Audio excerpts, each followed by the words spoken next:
Welcome to prime 9 news special debate. Telugu రాష్ట్రాలలో జరుగుతున్న అవినీతి దందా కోసం గత 3 నెలలుగా ప్రైమ్ 9 వేదికగా మనం చర్చిస్తూ వస్తున్నాం. కారణం, ఇంటర్మీడియట్ విద్యా వ్యవస్థను ప్రక్షాళన చేయాలి, ఆన్లైన్ అడ్మిషన్స్ తీసుకురావాలి, ఫీజు నియంత్రణ కమిటీ ఏర్పాటు చేయాలి, స్కూల్స్లో కూడా ఫీజు నియంత్రణ కమిటీ ఏర్పాటు చేయాలనేదే మా ముఖ్య ఉద్దేశం.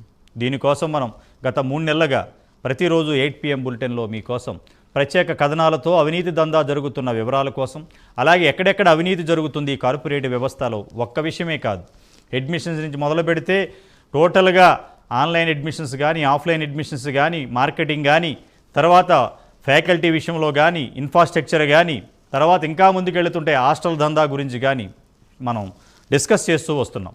ఏదేమైనా 2025-26 అకాడమిక్ ఇయర్ స్టార్ట్ అయింది. మనం ఫస్ట్ నుంచి ఒకటే చెప్తున్నాం, గవర్నమెంట్ 2 రాష్ట్రాలు ఉన్న ఇంటర్మీడియట్ బోర్డు ఎడ్యుకేషన్కి మీరు ఏ కాలేజీలకి ఎఫిలియేషన్ ఇచ్చారు, తద్వారా పేరెంట్స్ మోసపోకుండా ఉంటారు.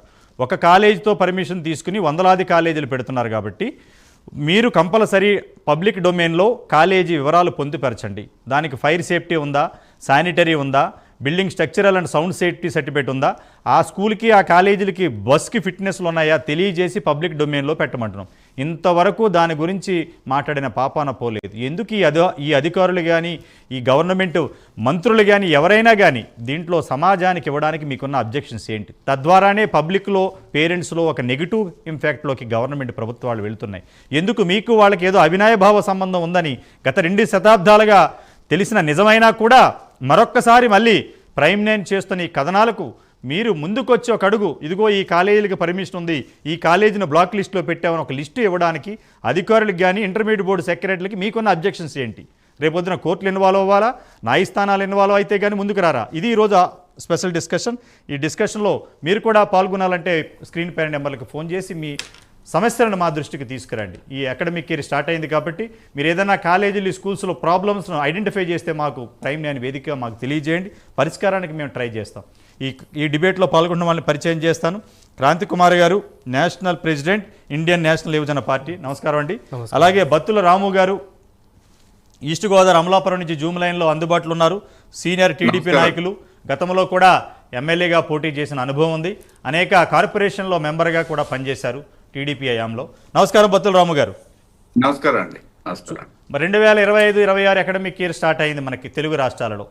కానీ మన ప్రైమ్ 9లో గత 3 నెలలుగా చెప్తున్నాం గవర్నమెంట్కి, బోర్డ్ ఆఫ్ సెక్రటరీస్ కూడా, మీరు ఏ కాలేజీలకు అనుమతులు ఇచ్చారో పబ్లిక్ డొమైన్లో పెట్టండి. తద్వారా పేరెంట్స్ ఇప్పటికే మాయలో పడ్డారు ఈ దందా వల్ల. కొంత మేరకైనా ఏ కాలేజీకి అనుమతి ఉందో ఆ అడ్రస్, ఆ ఎఫిలియేషన్తో పబ్లిక్ డొమైన్లో పెడితే పేరెంట్ హ్యాస్ టు ఆస్క్, ఓహో ఇది ఉంది మనకి ఇక్కడ జాయిన్ అవ్వచ్చు అనేది తెలుస్తుంది అనేది మనం చెప్పాం. కానీ ఇంతవరకు ఎక్కడా కూడా ఆ పబ్లిసిటీ చేయలేదు, ప్రింట్ అండ్ ఎలక్ట్రానిక్ మీడియాలో ఇవ్వలేదు. ఏంటి దీనికి మనం ఏమని అర్థం చేసుకోవాలి గవర్నమెంట్ని తెలుగు రాష్ట్రాల్లో?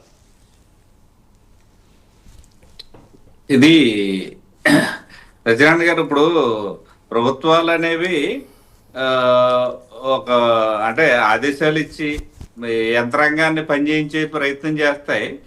అల్టిమేట్ గా పనిచేయాల్సింది యంత్రాంగమే. Yes, correct. అయితే యంత్రాంగం అంతా గత ప్రభుత్వంలో ఈ అన్నిటికీ బేరసారాలకు అలవాటు పడిపోయి, అవినీతికి అలవాటు పడిపోయిన పరిస్థితి మనం చూసాం. దీని నుంచి ఇప్పుడిప్పుడే బయటకు వస్తా ఉన్నాయి. కొంచెం టైం పట్టేటట్టు ఉంది. కానీ ప్రభుత్వం ఇప్పటికే బాగా హోల్డ్ చేసుకుని, టైం పట్టేటుందంటే ఎంత టైం కావాలంటారు ఒక అడ్వకేట్ గా? అంటే ఇప్పుడు అది టైం అంటే ఇది వ్యక్తుల్లో మార్పు రావాలండి. వ్యక్తుల్లో మార్పు రావాలి. వ్యవస్థ పనిచేసేది వ్యక్తుల మీదే కాబట్టి వ్యక్తులు అవినీతికి పాల్పడినప్పుడు వాళ్ళలో మార్పు రావాలంటే ప్రభుత్వం ఇప్పటికే కొంచెం కఠినంగానే ఉంది. లోకేష్ గారు కానీ, ఇటు చంద్రబాబు నాయుడు గారు కానీ, పవన్ కళ్యాణ్ గారు కానీ వ్యవస్థలన్నిటి మీద కొంచెం సీరియస్ గానే పనిచేస్తా ఉన్నారు. కాబట్టి తప్పనిసరిగా మంచి మార్పు వస్తుందని ఆశిద్దాం. ఇప్పుడు మనం చూస్తున్నట్లయితే ఈ రాష్ట్రంలో, తెలుగు రాష్ట్రాల్లో దాదాపు 3000 పైచీలకు కళాశాలలు ఉన్నాయి, జూనియర్ కళాశాలలు. ఇందులో ఎఫిలియేషన్ ఉన్న కళాశాలలో, ప్రభుత్వ కళాశాలలో 2 కలిపి ఉన్నాయి. అయితే ఎఫిలియేషన్ ఉన్న కళాశాలలు ఎక్కువ, ప్రభుత్వ కళాశాలలు చాలా తక్కువే ఉన్నాయి, పరిమితంగా ఉన్నాయి. అయితే విద్యార్థులు ఎంతసేపు ర్యాంకులు సాధించేటటువంటి ఒక యంత్రాల పనిముట్లో తయారు చేశారు. వాళ్ళకి నిజంగానే కళాశాలల్లో, చాలా కళాశాలల్లో కనీసం ప్లే గ్రౌండ్స్ లేవు, కనీసం వారానికి 1 రోజు కూడా ఆటలాడించే పరిస్థితి లేదు. కేవలం ర్యాంకులు సాధించేటటువంటి ఒక పనిముట్లుగా తయారు చేశారండి. దీన్ని ఇది చాలా ఇబ్బందికరంగా ఉంది. దీనికి ఖచ్చితంగా మార్పు రావాలని నేనైతే వ్యక్తిగతంగా కోరుకుంటున్నాను. ప్రభుత్వం సీరియస్ గా ఉంది, ఇంకా సీరియస్ గా ఉండాలి. అవసరమైతే ఒక టాస్క్ ఫోర్స్ ను, ఒక యంత్రాంగాన్ని దాని మీద ఏర్పాటు చేసి వీటి మీద జరుగుతున్నటువంటి అవినీతి దందా ఏదైతే ఉందో దీని అన్నింటినీ కూడా బయటకు తీసుకురావాల్సిన అవసరం ఉంది. మాట్లాడతాను. క్రాంతి కుమార్ గారు చెప్పండి. మన బత్తుల రాము గారు అంటున్నారు కొంత సమయం ఇవ్వాలి, కొంచెం మార్పులు రావాలి వ్యవస్థలో, ప్రభుత్వాలు క్లారిటీ ఉన్నా కూడా అధికారుల్లో మార్పు రావాలి, ఇంకా పేరెంట్స్లో మార్పు రావాలని వారి సీనియర్ టీడీపీ నాయకులు వారు చెప్పింది ఏకీభవిస్తూనే ఇప్పుడున్న సమాజంలో మార్పు కోసం ఏదో మంత్స్ ఇయర్లు కాలయాపన చేయటం కాదు. అధికారం చేతులు ఉన్నప్పుడు ఒక అధికారి తప్పు చేస్తే మంత్రి కానీ ముఖ్యమంత్రి కానీ కన్సర్న్డ్ ప్రిన్సిపల్ సెక్రటరీస్ కనుక ఒక్క కాలేజీ మీద ఒక్కసారి యాక్షన్ తీసుకుంటే మొత్తం అందరూ దుకాణం సదిరేరా? ఖచ్చితంగా దుకాణం సదిరేస్తారుగా. ఇప్పుడు హాస్టల్స్ గురించి చూపిస్తున్నాం ప్రైమ్ 9లో. ఎంటైర్ ఇండియాలో, ఎంటైర్ భారతదేశంలో ఒక ఎడ్యుకేషన్ మీద సమూలమైన మార్పులు కావాలి, ఇక్కడ ఈ విధమైన దందా జరుగుతుంది. సాక్షాత్తు తెలంగాణ మహిళా కమిషన్ చైర్మన్ నేరెళ్ల శారద గారు ప్రత్యక్షంగా వెళ్ళి శ్రీ చైతన్యలో జరుగుతున్న భాగోతాన్ని సభ్య సమాజానికి చూపించారు. ఒక మహిళా కమిషన్ చైర్మన్ అంటే ఒక జ్యుడిషియల్ పవర్స్ ఉంటాయి, ఆవిడకి ఒక ఈక్వల్ టు జడ్జి పవర్స్ ఉంటాయి. అటువంటి వ్యక్తి సుమోటోగా స్వీకరించి అమ్మాయిలు ఫోన్ చేస్తే సబ్జెక్టివ్ కరెక్షన్, అమ్మాయిలు ఫోన్ చేస్తే సీక్రెట్గా వెళ్ళి వాళ్ళ పేర్లు లేకుండా చేసింది. ప్రైమ్ 9 ఒక 4th ఎస్టేట్, తెలుగు రాష్ట్రాల్లో ఒక దమ్మున్న ఛానల్గా ఎక్కడా ఒత్తిళ్లకు లొంగకుండా, మళ్ళీ ఎవరైనా మనకి ఇబ్బంది పెట్టినా లేకపోతే మరో రకంగా మన మీద ప్రెజర్ పెట్టినా ఇవన్నీ పక్కన పెట్టి ఇంటర్మీడియట్ స్కూల్ ఎడ్యుకేషన్లో సమూలమైన మార్పులు రావాలి, మనకి బిజినెస్ కాదు అనే ఉద్దేశం మీద మనం ముందుకెళ్తున్నాం. ఇంతగా మించిన సాక్ష్యాలు ఇంకేం కావాలి గవర్నమెంట్ అధికారులు ప్రభుత్వాలు స్పందించడానికి? నారా లోకేష్ గారు ఒక యాక్షన్ తీసుకుంటే ఎందుకు స్పందించరు? ఒక రేవంత్ రెడ్డి గారు స్పందిస్తే ఎందుకు స్పందించరు? ఏం జరుగుతుంది అసలు తెలుగు రాష్ట్రాల్లో? ఇప్పుడు ఇదంతా హ్యాండ్ ఇన్ గ్లోవ్ లాగా అటు కార్పొరేట్ విద్యా సంస్థలు ఇటు ప్రభుత్వం ఇద్దరు కలిసి ఆడుతున్న నాటకం లాగుంది ఇది. ఓకే, ఎందుకంటే నిజంగా యాక్షన్ తీసుకునే చిత్తశుద్ధి గనక ప్రభుత్వ అధికారులకు గనక ఉంటే ఇంతకంటే ఎక్కువేం కావాలి? అసలు ఆవిడ ఎవరు? నేరెళ్ల శారద గారు. ఆవిడ ఉమెన్ కమిషన్ కి చైర్పర్సన్, మహిళా కమిషన్ చైర్మన్. ఆవిడకి ఏం అవసరం ఈ ఇంటర్మీడియట్ కాలేజెస్ లో పోవడానికి? ఆవిడ పరిధి ఓన్లీ ఆ ఉమెన్ కి సంబంధించినటువంటి సమస్యల గురించి మాట్లాడడం వరకు, వాటిని పరిష్కరించడం వరకు, వాళ్ళ గురించి న్యాయం చేసే విధంగా she is holding a constitutional position. మీకు ఆవిడ వెళ్ళాక ఈ డిఐవిఓలు గాని ఎవరో కూడా అక్కడికి వెళ్ళి సుమోటాగా కూడా వెరిఫై. ఎగ్జాక్ట్లీ అదే పాయింట్. చెప్పండి. ఇప్పుడు ఇక్కడ ఏంది అని అంటే ఆవిడ పోయింది, ఆవిడది చిన్న పరిధి అయినా కూడా అందులో ఆవిడ చాలా ఎక్కువ చేయడానికి ప్రయత్నిస్తున్నారు. దానికి మనం ఆవిడని అభినందించాలి.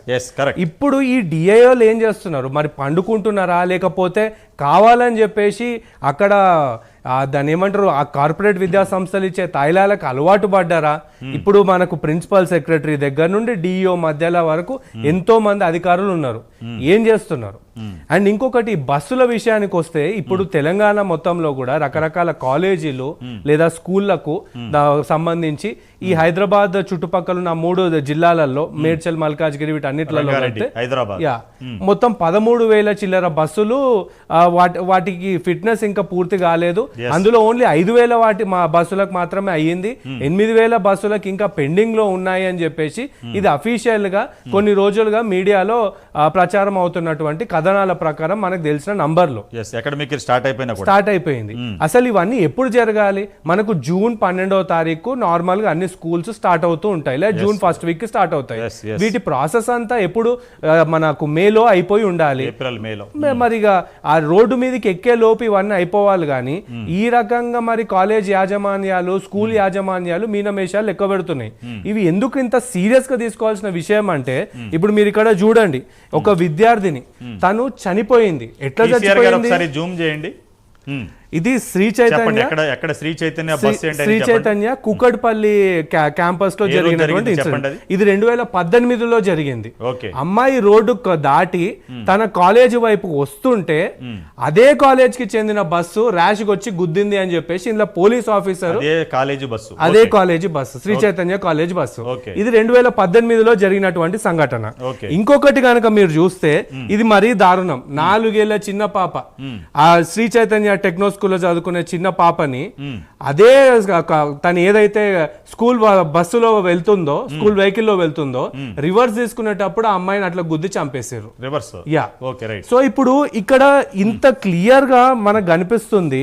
ఇది ఈ సంఘటన ఏమో ఫ్రెష్, ఇది 2025 ఫిబ్రవరిలో జరిగినటువంటి సంఘటన, మొన్న ఫిబ్రవరి. సో కిండర్ గార్డెన్ ఎల్కేజీ అమ్మాయిని కూడా అలా, ఇది మనకు హయత్ నగర్ దగ్గర శ్రీ చైతన్య టెక్నో స్కూల్. ఆ ఎఫ్ఐఆర్ ఖచ్చితంగా అవుతుంది. సో ఇప్పుడు ఇక్కడ ఈ వీళ్ళకు డ్రైవర్లకు ఏం క్వాలిఫికేషన్స్ ఉండాలండి? వాళ్ళకు రెగ్యులర్ గా ఐ చెకప్స్ అవుతున్నాయా లేవా, బీపీ గానీ షుగర్ గానీ ఇతర ఏవైనా చెకప్స్ రెగ్యులర్ గా వాళ్ళ హెల్త్ రిపోర్ట్స్ మెయింటైన్ చేస్తున్నారా లేదా, ఈ కాలేజీ వాళ్ళు అవి మెయింటైన్ చేసి అథారిటీస్ కి అప్డేట్ చేస్తున్నారా లేదా, వాళ్ళ ఏజ్ ఏంది, 60 సంవత్సరాలు పైబడిన వాళ్ళు ఈ బస్సులు నడపడానికి ఏ రకమైనటువంటి రూల్స్ ఒప్పుకోవు. మళ్ళీ బస్సుని ముట్టుకోవాలంటే హెవీ వెహికల్స్ నడిపేటివి 5 ఏళ్ల ఎక్స్పీరియన్స్ ఉన్న వాళ్ళు మాత్రమే ఇవి నడపగలుగుతారు. మళ్ళీ ఆ బస్సులు కూడా చూస్తే, మేము ఒకసారి డిడి కాలనీలో ఒక ఇల్లీగల్ శ్రీ చైతన్య క్యాంపస్ కి వెళ్ళాం అనమాట. స్వామి నివాస్ బిల్డింగ్ అని ఉంటుంది. అక్కడికి వెళ్తే అక్కడ ఒక బస్సు మొత్తం దాని మీదకించి వాళ్ళ కాలేజ్ స్టిక్కర్ అంతా తీసేసారు. ఎందుకంటే అక్కడ ఇల్లీగల్ కాలేజ్ ముందు పార్క్ చేస్తే అది దాని మీద ఎవరన్నా అధికారులు వచ్చినప్పుడు సంజాయిషీలు చెప్పుకోవడానికి సాధ్యపడదని చెప్పేసి ఈ రకంగా వాళ్ళు ఇది చేసారు. సో ఇప్పుడు బస్సులో కనుక కూడా చూస్తే వాటికి కొన్ని ప్యాటర్న్స్ ఉంటాయన్నమాట. ఏంటంటే ఎల్లో కలర్ లో ఉండాలి, అండ్ విండోస్ బయట ఇట్లా 3 రాడ్స్ ఇలా పెట్టి ఉండాలి, సో దట్ స్టూడెంట్ సేఫ్టీకి బయటికి వాళ్ళు రాకుండా ఉంటారని చెప్పేసి.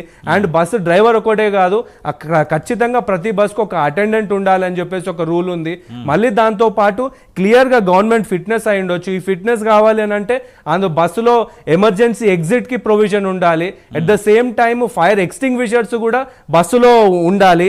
ఈ రకంగా ఫస్ట్ ఎయిడ్ కిట్ అయి ఉండొచ్చు.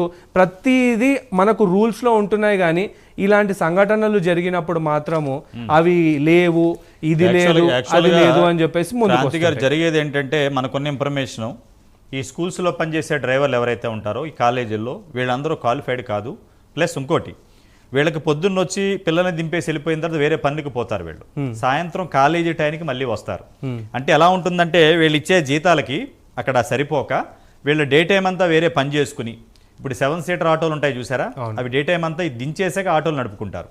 మళ్ళీ వచ్చి పిల్లల్ని ఈ బస్సులో తీసుకెళ్తారు. ఈ దందా అంతా కూడా ఇంజనీరింగ్ కాలేజు, స్కూల్స్లో, జూనియర్ కాలేజీలో జరుగుతుంది. తద్వారా ఏమవుతుందంటే ఈ డ్రైవర్లకి తనిఖీలు ఉండవు, వీళ్ళు నిజంగా క్వాలిఫైడ్ డ్రైవర్సా కాదనేది. At the same time break తర్వాత డిస్కస్ చేద్దాం. విషయం ఏమిటంటే, ఈ బస్సులన్నీ కూడా second hand from Karnataka, Tamil Nadu నుంచి కొనుక్కొస్తారు వీళ్ళు. ఇవన్నీ ఫ్రెష్ బస్సులు కొనరు వీళ్ళు. క్రాంతి కుమార్ గారు, దందాల్లో కార్పొరేటివ్ సంస్థలకి మించిన దందా ఈ ప్రపంచంలో ఎక్కడా ఉండదు. ఎందుకంటే విద్యాలయాలంటే దేవాలయాలతో సమానం. ఏ దేశాలైనా కూడా విద్య, వైద్యం గురించి గనక ఒక ప్రత్యేక శ్రద్ధ తీసుకుని, ఎక్కడ అవినీతికి ఆస్కారం లేకుండా సమాజ శ్రేయస్సు కోసం దేవాలయాలు, అటువంటి విద్యాలయాలు గనక ఉంటే ఆ దేశం, ఆ రాష్ట్రాలు, ఆ జిల్లాలు బాగుపడతాయి. ఇది చరిత్ర చెప్పిన నగ్న సత్యం. ప్రపంచ దేశాల్లో అనేక దేశాలు ఇవి గుర్తెరిగి, ఈ ప్రపంచాలతో మనం పోటీ పడాలంటే మనిషికి విద్యతో పాటు ఆరోగ్యం ఎంత ఇంపార్టెంట్ అని ఇవన్నీ ఫ్రీ చేసి పడేసాయి. మిగతా అన్నీ కూడా పెయిడే. పే అండ్ యూజ్ అంటాం చూసారు, అలాగా ఈ రెండూ చేసే. కానీ మన భారతదేశంలో, ముఖ్యంగా మన తెలుగు రాష్ట్రాలలో మెయిన్ వీళ్ళలో చేసిన వ్యాపారం అంతా కూడా ఇది ఒక పెద్ద మాఫియా కోణంలాగా ఉంది. ర్యాంకుల నుంచి మొదలు పెడితే, హాస్టల్ నుంచి మొదలు పెడితే, అడ్మిషన్ నుంచి మొదలు పెడితే, దీనికి చరమగీతకు మాత్రం పాడకపోతే, ప్రైమ్ న్యాయాన్ని మొదటి నుంచి మనం ఎక్కువ ఫోర్స్ చేసేది ఏంటంటే, ఏదో రోజున ఇది మీరు ప్రక్షాళన చేయకపోతే నీళ్ల కోసం ఉద్యమాలు వచ్చాయి. ఇప్పుడు ఆల్రెడీ కొట్టుకుంటున్నారు 2 రాష్ట్రాలు విడిపోయినా. ఈ విద్య కోసం ఇది అందని ద్రాక్ష కింద అయిపోయి ఈ మాఫియా నుంచి బయటికి పడాలన్నా కూడా కష్టం. ఇందాక మన బత్తుల రాము గారు చెప్తున్నారు, ఏమంటారంటే ఆయన కొంత సమయం పడుతుంది సార్ అని చెప్తున్నాడు. ఆయన ఒక అడ్వకేటు ప్లస్ రాజకీయాల్లో సుదీర్ఘంగా ఉన్నారు, కొంత సమయం పడుతుంది అన్నారు. ఆ సమయం అనేది కనుక మనం ఇస్తే ఇంకా దీన్ని చేయి జారిపోతుంది. ఇప్పుడు బస్సులకు వస్తే కర్ణాటక, తమిళనాడులో అక్కడ వాడేసిన బస్సులు త్రూఅవుట్ తెలుగు రాష్ట్రాల్లో మీరు కావాలంటే ఆ నెంబరు చెక్ చేసుకోవచ్చు. మీకు ట్రాన్స్ఫర్ చేశాక కంపల్సరీ అక్కడ చౌకగా దొరుకుతాయి. సిటీ బస్సులు ఉంటాయి అక్కడ బాగా, అవన్నీ ఇక్కడ తీసుకొచ్చి ఫిట్నెస్ చేసుకుని ఒక 10 years ఎక్స్టెన్షన్ చేసుకుని ఈ అన్క్వాలిఫైడ్ డ్రైవర్సు, టెస్టులు చేయని డ్రైవర్లంతా కూడా పెట్టుకుంటున్నారు. ఈ కార్పొరేట్ కాలేజీలో ప్రతి నెల మామూలు నాకు తెలిసి లక్షల్లో ఆర్టీఓ అధికారులకు పంపిస్తున్నారు. అందుకని మీరు సామాన్యుడిదైతే పట్టుకుని సీజ్ చేస్తారు. మీరు ఎక్కడన్నా ఆర్టీఓ ఆఫీస్కి వెళ్ళి ఒక్కసారి మీ స్టూడెంట్ యూనియన్ తరపున వెళ్ళి ఎక్కడైనా ఒక ఆర్టీఓ ఆఫీసులో శ్రీ చైతన్య ఇంకెవరైనా కాలేజీలు బస్సులు ఉన్నాయో ఒకసారి చెక్ చేసి మాకు రేపు చెప్పండి. అయితే ఇందులో ఇంకొక కోణం కూడా ఉంది. ఏంటంటే ఇప్పుడు తమిళనాడు, కర్ణాటక రాష్ట్ర ప్రభుత్వాలని అంతో కొంత అభినందించాలి. ఎందుకంటే తీసేస్తున్నారు. సిగ్గుశరం లేకుండా పోయి అవి ఎత్తుకొచ్చుకొని నడిపించుకుంటారు. అండ్ రెండో పాయింట్ ఏంటంటే క్లియర్ గా కొన్ని రూల్స్ ఉన్నాయి మనకి. ఏంటంటే 15 ఏళ్ళు దాటిన బస్సుల్ని ఈ ఎడ్యుకేషనల్ ఇన్స్టిట్యూషన్స్ కి వాడొద్దు అని చెప్పేసి క్లియర్లీ రూల్స్ ఉన్నాయి. అయినా కూడా వీళ్ళు వాడతారు. ఇంకొక ఇంట్రెస్టింగ్ ఫ్యాక్ట్ ఏంటంటే బస్సులు 3 ఉంటాయి, నంబర్ ఒకటి ఉంటది, ఫిట్నెస్ సర్టిఫికేట్ ఒకటి ఉంటది, ఆ మూడు రూట్లలో పోతాయి. ఇక అది ఏ రకంగా పాసిబుల్ అవుతుంది అనేది ఇక ఆర్టీఐ అధికారులకే తెలుస్తుంది అనమాట. ఎందుకంటే సర్టిఫికేట్ ఒకటి ఉంటుంది, ఆ ఒక సర్టిఫికేట్ మీద ఒక నంబర్ మీద 3-4 బస్సులు నడిపిస్తారు, డిఫరెంట్ రూట్లలో నడిపిస్తారు. ఎవరంతా ఓవర్ గా పోయి లుక్ చేసి తనిఖీలు చేయరు కాబట్టి ఆడిందే ఆట పాడిందే పాట అన్న విధంగా ఇవన్నీ నడిపించుకుంటూ వస్తున్నారు. ట్రావెల్స్ గురించి కూడా ఈ స్కామ్ జరిగింది. ఏపీకి చెందిన పేరు గుర్తులేదు కానీ సేమ్ స్కామ్, ఒక పర్మిషన్ తీసుకుని అనేక బస్సులు చెప్పాడు, పెద్ద స్కామ్ అయింది, అది సీజ్ చేశారు. Same applicable. సో ఇప్పుడు ఇక్కడ కూడా ఏంటంటే అన్ని బస్సులు ఎల్లో కలర్ లోనే ఉంటాయి, అన్ని బస్సుల మీద ఒకటే కాలేజ్ పేరు ఉంటది. ఆ బస్సు కింద ఆ నంబర్ ప్లేట్ కూడా కనబడకుండా వీళ్ళు కావాలని చాకచక్యంగా ఏం చేస్తారు, బ్యానర్లో ఏవో అట్లాంటివి కట్టేసి అడ్డంగా పెట్టేస్తారు. సో దాని వల్ల ఏమైపోతుంది అని అంటే ఆ బస్సుకి సేఫ్టీ అన్ని ఉన్నాయా లేవా, ఫైర్ సేఫ్టీ ఉందా లేదా, పిల్లలకు రేపేమన్నా మంచి చెడు అయితే అందులో మెడికల్ కిట్స్ అవైలబుల్ ఉన్నాయా లేవా, ఇలాంటివి ఏవి ఉండవు అనమాట. అందులో జస్ట్ అలా పోతూనే ఉంటాయి. అండ్ ఇది జస్ట్ ఒక స్కూల్స్, ఇంటర్మీడియట్ కాలేజెస్ మాత్రమే కాదు, ఇంజనీరింగ్ కాలేజీలో కూడా ఇదే జరుగుతుంది. సో వీటన్నిటి మీద క్లియర్ గా ఆర్టీ అధికారులు అయ్యుండొచ్చు, ప్రభుత్వానికి సంబంధించినటువంటి వివిధ శాఖలకు సంబంధించినటువంటి అధికారులు అయ్యుండొచ్చు, ఖచ్చితంగా కొన్ని చర్యలు చేపట్టకపోతే రేపు ఏదన్నా మనం చాలా చూసినాము. ఈ బస్సులు బోల్తా కొట్టి 20 మంది విద్యార్థులు చనిపోయారు. ఈ లాస్ట్ 10 ఏళ్లలో కనుక చూసుకుంటే ఇట్లాంటి ఘటనలు కోకొల్లలుగా ఉన్నాయి. వీటన్నిటికీ ఇవన్నీ ఎందుకు జరుగుతున్నాయని చెప్పి చూస్తే లాస్ట్కి చూస్తే ఫిట్నెస్ లేదు, దాని ఫిట్నెస్ అయిపోయింది. అప్పుడు అధికారులు మేల్కుంటారు, 4 రోజులు పనిచేస్తారు, మళ్ళీ 5వ రోజు అందరు మర్చిపోగానే ఇవాళ డ్యూటీలు కూడా మర్చిపోతారు. సో ఇది కంటిన్యూస్ గా ఈ ప్రాసెస్ అనేది జరుగుతూ వస్తుంది. కాబట్టి వీటి మీద ఖచ్చితంగా కఠినమైన చర్యలు అయితే తీసుకోవాల్సిన అవసరం అయితే ఖచ్చితంగా ఉంది. అండ్ మేము కూడా ఏం ఊకోం, ఎందుకంటే వీటి మీద న్యాయ పోరాటం, ఎందుకంటే ఒక సైడు మనము రోడ్లెక్కి పోరాటం చేయాల్సిన పరిస్థితి ఉంటది, ఇంకో సైడు న్యాయబద్ధంగా అదే పోరాటాన్ని ముందుకు నడిపించాల్సిన పరిస్థితి కూడా ఉంటది. 2 విధాలుగా అన్ని పోరాటాలని ముందుకు తీసుకుపోవడానికి యువజన పార్టీ ఎల్లప్పుడూ సిద్ధంగా ఉంది. ఓకే, రాము గారు చెప్పండి. మీరు అడ్వకేటు, ఒక క్వశ్చన్ అడుగుతాను, మీకు ఇబ్బందికరమైన సమాధానం చెప్పక తప్పదు మీరు, ఎందుకంటే సీనియర్ పొలిటీషియన్. ఎందుకంటే మీ వృత్తి వేరు, మీ రాజకీయం వేరు. కానీ విద్య వచ్చినప్పటికీ పార్టీలతో మాకు సంబంధాలు లేవు. సమాజ హితం కోసం అడుగుతున్నాను, చెప్పాలి. మీరు ఎవరికైనా ఒక ఖైదీ కనుక మీరు వాదనలు వినిపిస్తుంటారు, ఒక ఎక్యూజ్డ్ తరపునో లేకపోతే కంప్లైంట్ తరపున, ఇద్దరు తరపునే కదా మీరు వాదనలు వినిపించేది కోర్టు తరపున. సపోజ్ ఫర్ ఎగ్జాంపుల్ మీరు కంప్లైంట్ తరపున వాదనలు వినిపించారు, వాడు నిజంగా పుణ్యాత్ముడే, తప్పు జరగలేదు, అయ్యా వీడికి శిక్ష వేయాలి మీరు ఇమీడియట్గా అంటే, జడ్జి గారు ఒక 20 రోజులు 1 నెల రోజులు టైం ఇద్దాం, ఆ టైం ఇచ్చాక వాడు గనక మార్పు వస్తే శిక్ష విధిద్దాం, మళ్ళీ మీరు ఒకసారి బెంచ్ మీద మెన్షన్ చేయమంటే ఎలా ఉంటుందో. ఇందాక మీరు ఒకటి చెప్పారు, కొంత సమయం ఇద్దాం వీళ్ళకి, మార్పు అనేది ఒక్కసారి రాదు కదా అన్నారు. అంటే మిమ్మల్ని నేను తప్పు పట్టట్లా, సమాజంలో జరిగేది మీ నోటీసులో పెడుతున్నాను ఒక అడ్వకేట్గా.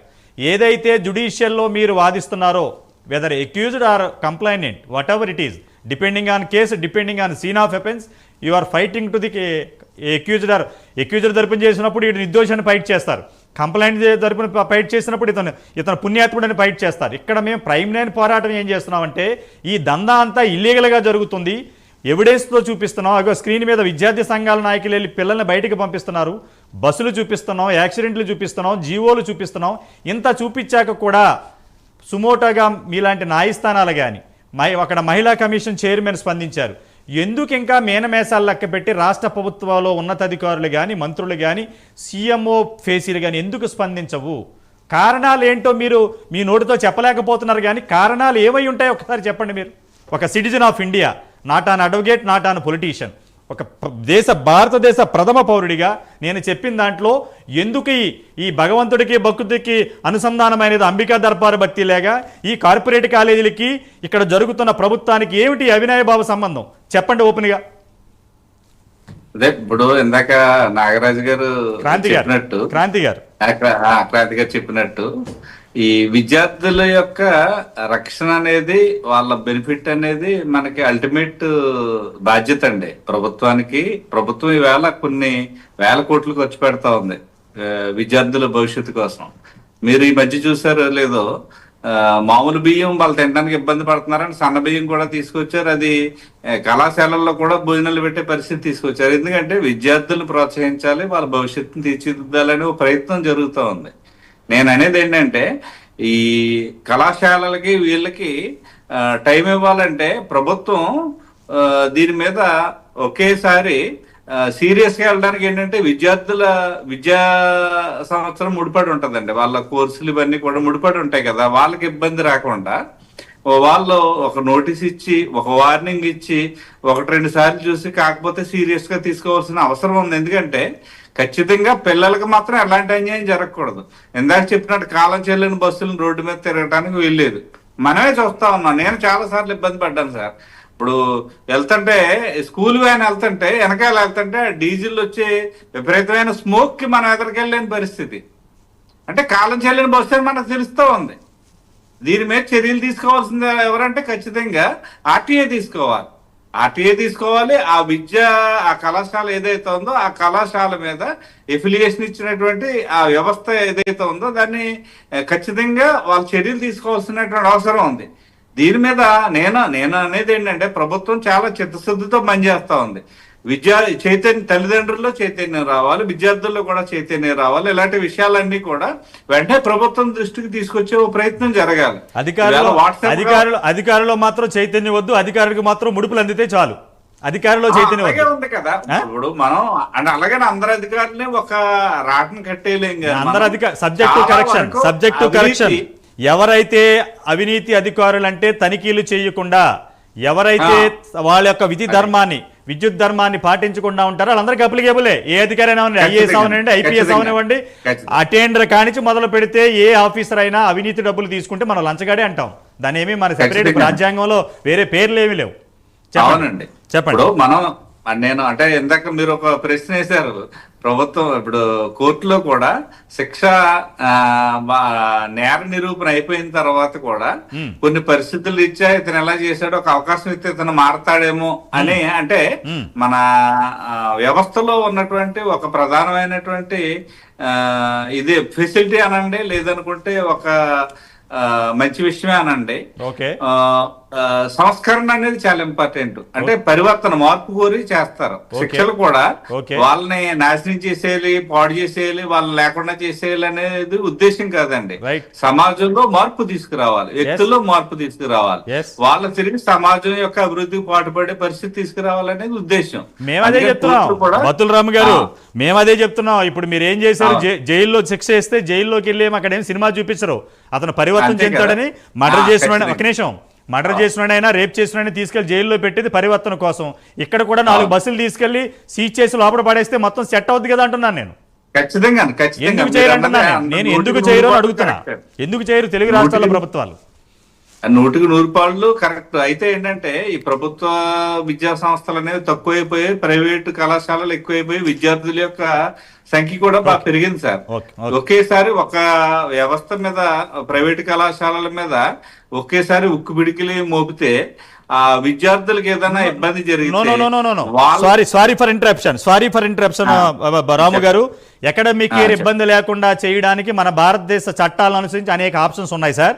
పిల్లలకి ఇబ్బంది లేకుండా ఒక్క నిమిషం మీ పాయింట్ నాకు అర్థమైంది చెప్తాను. ప్రాబ్లం ఏంటంటే, ఏదైనా అవినీతి చేశారు, బస్సులు ఇబ్బంది అయింది, వాళ్ళ ప్రైవేట్ ఇంకో బస్సు చేసుకోవడానికి అవకాశం ఇవ్వటం. అలాగే కాలేజీలు ఇబ్బంది అయితే నెక్స్ట్ అకాడమిక్ ఇయర్ మీ కాలేజీ క్లోజ్ చేస్తున్నాం, ఈ సంవత్సరం వరకు ఈ కాలేజీ రన్ చేసుకోండి అని అనేక ఆప్షన్స్ ఇచ్చిన చరిత్రలో ఉన్నాయి. కానీ 2 శతాబ్దాలుగా గాలి కుదిలేశారనేదే మన బాధ. ఏదేమైనా రాము గారు ఒకటి మాత్రం నిజం, క్రాంతి కుమార్ గారు చెప్పినట్టు, మీరు చెప్పినట్టు కంపల్సరీ ప్రభుత్వాలు దృష్టి పెట్టకపోతే పిల్లల ప్రాణాలు గాల్లో కలిసిపోతాయి. ఈ ట్రాన్స్పోర్ట్ విషయంలో, అలాగే హాస్టల్స్ విషయంలో కానీ, వాట్ ఎవర్ ఇట్ ఈస్, టోటల్గా పిల్లల ప్రాణాలు పోవడానికి కారణం అధికారులు, ప్రభుత్వాలే. మీరు ఏం చెప్పినా మీరు చెప్పండి. మీ మాటకు అడ్డొచ్చాను సార్. ఇందాక క్రాంతి కుమార్ గారు చెప్పినట్టు స్కూల్స్ దగ్గర చాలా కళాశాలలకి కనీసం ఏదైనా ఫైర్ యాక్సిడెంట్ జరిగితే ఆ ఫైర్ ఇంజిన్లు కూడా దగ్గరికి వెళ్ళే పరిస్థితి లేని చోట్ల స్కూల్స్ ఓకే. కాలేజీలు ఉన్నాయి. ఆ పరిస్థితి ఓకే ఓకే మార్పు వస్తుందండి. ప్రజలు కూడా మారాలి. ఇవన్నీ మారాలి, Yes, yes, ఖచ్చితంగా yes. మారాలి. సమయం లేదు.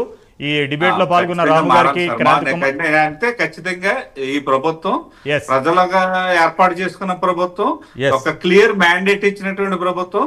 Yes. తప్పనిసరిగా విద్యార్థులంటే మన ప్రాణం, మన భవిష్యత్తు అంటే వాళ్ళే మన సర్వస్వం మీరు అనుకుంటాం. ప్రభుత్వాన్ని ప్రేయర్ చేయండి, మేము అవినీతి మీద ప్రేయర్ చేస్తాం. What ever it is. Thank you. లేదు సార్, లేదు, లేదు. ఈ రోజు ప్రభుత్వం థ్యాంక్ యూ అవినీతి మీద థ్యాంక్ యూ రాము గారు. పోరాటం సమయం లేదు రాము గారు. డిబేట్ లో పాల్గొన్న బత్తుల రాము గారికి, క్రాంతి కుమార్ గారికి ధన్యవాదాలు. ఏదేమైనా రెండు రాష్ట్రాల్లో ప్రభుత్వాలు త్వరగా స్పందించి ప్రైమ్ నైన్ చేస్తున్న కథనాలకు మీరు యాక్షన్ తీసుకోవాలని ఇటు విద్యార్థి సంఘాలు, పేరెంట్స్ ప్రైమ్ నైన్ వేదిక డిమాండ్ చేస్తున్నారు. ఇది ఈరోజు స్పెషల్ డిబేట్. చూస్తూనే ఉండండి ప్రైమ్ నైన్ న్యూస్.